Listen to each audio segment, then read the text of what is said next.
A entrada da União Soviética e dos Estados Unidos no conflito e suas consequências. Bom, a entrada da União das Repúblicas Socialistas Soviéticas foi a Operação Barbarossa, iniciada em junho de 1941. Marcou o início do conflito entre a Alemanha e a União Soviética, na Segunda Guerra Mundial.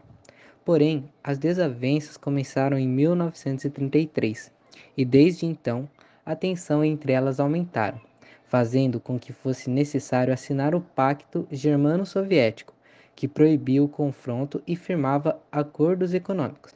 Os anos se passaram e a Segunda Guerra começou. A União Soviética esperava o ataque da Alemanha, somente em 1942, mas ele ocorreu antes. A União Soviética chegou a ser avisada por 80 vezes que o ataque seria em 1941, mas não deu ouvidos e acabou sendo pega despreparada. Entretanto, acabou vencendo devido ao inverno e à grande extensão que ela possuía. Depois disso, foram grandes as investidas da União Soviética contra a Alemanha, principalmente na última batalha, em Berlim, onde o exército soviético massacrou os soldados alemães.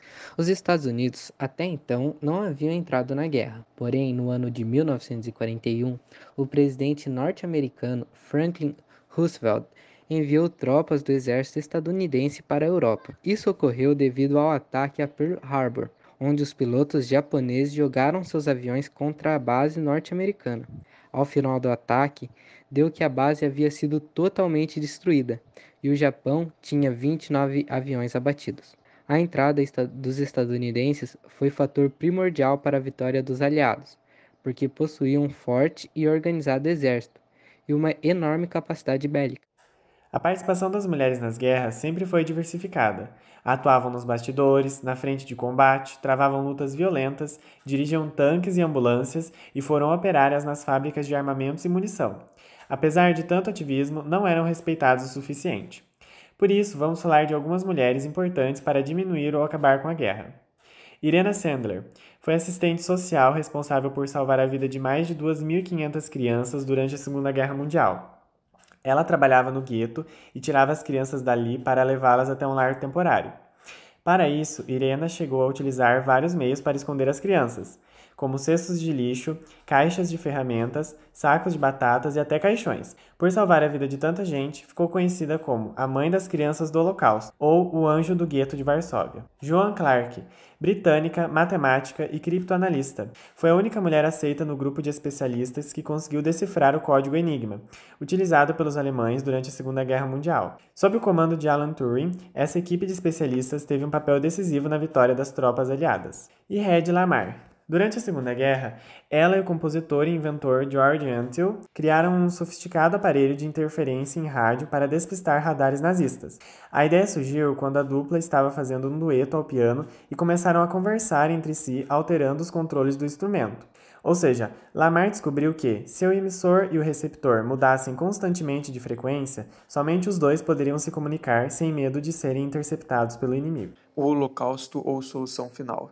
Holocausto é uma palavra de origem grega que significa sacrifício pelo fogo. A chamada solução final foi o nome dado pelos nazistas ao plano de genocídio colocado em prática contra os judeus ao longo da Segunda Guerra Mundial. O plano consistia na eliminação total da população de judeus da Europa, assim atingindo o objetivo. Porém, é importante lembrar que no Holocausto, além de judeus, foram executados ciganos, comunistas, socialistas, testemunhas de Jeová, LGBTs, doentes mentais e negros. No geral, grupos que eram perseguidos sobre pretextos políticos, ideológicos e comportamentais. Para isso, utilizaram das câmeras de gás que ficavam nos campos de concentração, ideia exportada do programa de eutanásia, também conhecido como Action T4. No outono alemão de 1941, a tropa de choque nazista e a polícia começaram a utilizar caminhões com um cano de escapamento reconfigurado para bombear o monóxido de carbono para dentro das câmeras de gás, asfixiando as pessoas que estavam ali dentro. Mais tarde, começaram a usar a substância química Zyklon B. Estima-se que cerca de 3 milhões de judeus tenham morrido nos fuzilamentos e nas câmeras de gás.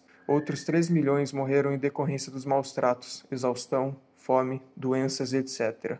Os historiadores estimam que cerca de 2/3 dos judeus da Europa tenham sido mortos pelas ações dos nazistas. ONU e Direitos Humanos. A criação da ONU se deu em 24 de outubro de 1945, como resultado das conferências de paz realizadas no final da Segunda Guerra Mundial. Assinaram inicialmente a Carta das Nações Unidas, 50 países, excluindo os que haviam feito parte do eixo. Ela foi criada como uma segunda tentativa de criar uma união de nações com o propósito de estabelecer relações amistosas entre os países, ou seja, buscar a paz. A primeira tentativa ocorreu com a formação da Liga das Nações, ao fim da Primeira Guerra Mundial, mas que fracassou em seus objetivos. A Organização das Nações Unidas tem o poder de discutir e tomar medidas necessárias para questões enfrentadas pela sociedade, como a questão da paz mundial, as mudanças climáticas, o desenvolvimento sustentável, os direitos humanos, o desmatamento, o terrorismo, a igualdade de gênero, a produção de alimentos, as emergências de saúde, etc.